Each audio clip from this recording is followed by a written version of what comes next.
Bismillahirrahmanirrahim. Assalamualaikum warahmatullahi wabarakatuh. Kami Kumpulan 4 akan membentangkan sebuah poster yang bertajuk Cinta Terhadap Keamanan dalam Beban Teras Peperangan Menurut Islam. Kumpulan kami terdiri daripada 5 orang, iaitu Muhammad Firdaus bin Anwar, Nur Hasidah binti Udin, Nur Azhar Izzati binti Nur Aizat, Nur Atika Najwa binti Abdul Majid dan Siti Nahdlatul Husna binti Azmi. Abstrak. Keamanan merupakan suatu istilah yang sering dibincangkan pada masa kini. Hal ini kerana istilah tersebut bersangkut paut dengan peperangan, kekacauan dan ketidaksamaan di serata dunia. Bahkan, Islam merupakan agama yang amat menitik beratkan cinta terhadap keamanan dan perdamaian. Kerana pendekatan Islam sendiri bermaksud aman dan damai.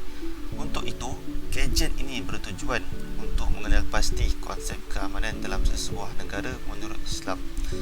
Selain itu, kajian ini ingin mengenal pasti faktor-faktor tercetusnya peperangan dalam sesebuah negara serta mengkaji peranan cinta terhadap keamanan dalam membanteras peperangan menurut Islam. Objektif kajian pertama, mengenal pasti konsep keamanan dalam sesebuah negara menurut Islam, mengenal pasti faktor-faktor tercetusnya peperangan dalam sesebuah negara, dan yang terakhir, mengkaji peranan cinta terhadap keamanan dalam membanteras peperangan menurut Islam. Seterusnya adalah kaedah kajian yang diambil daripada kajian kepustakaan.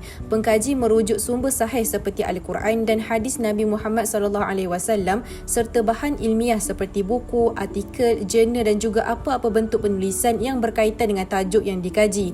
Penggunaan bahan dalam talian seperti melayari laman web yang sah juga digunakan bagi menambah maklumat. Berikut merupakan hasil dapatan kajian. Yang pertama ialah konsep keamanan dalam sesebuah negara menurut Islam. Menurut Kamus Bahasa Melayu, keamanan adalah keadaan yang aman tanpa berlaku sebarang kekacauan. Di dalam buku Islam dan Keamanan Sosial oleh Dr. Muhammad Imaros 1999, Al-Amnu iaitu keamanan dalam istilah bahasa Arab membawa maksud ketenangan dan kedamaian tanpa merasakan sebarang ancaman serta ia adalah antonim kepada Al-Khawf iaitu ketakutan. Seterusnya, kita akan beralih kepada faktor berlakunya peperangan.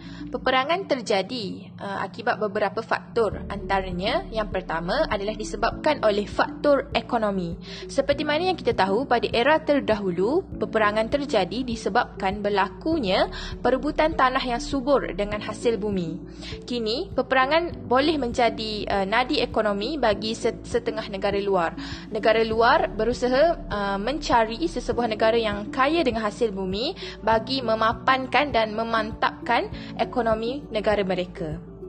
Yang kedua adalah disebabkan oleh faktor ideologi politik, seperti mana ideologi Nazi yang dikenalkan oleh Adolf Hitler di Jerman merupakan punca kepada berlakunya Perang Dunia Kedua.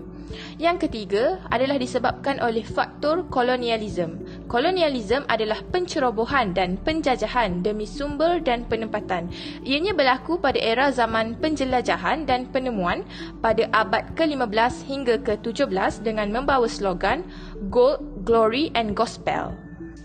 Baiklah, seterusnya ialah peranan cinta terhadap keamanan dalam membanteras peperangan menurut Islam.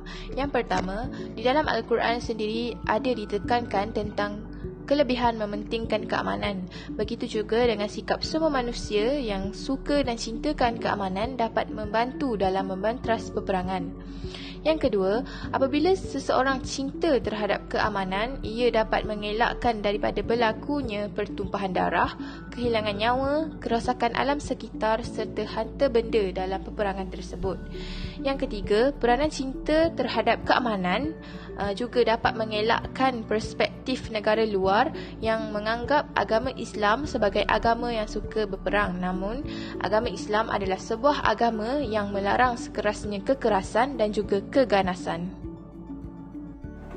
Itu sahaja daripada kumpulan kami. Sekian, terima kasih.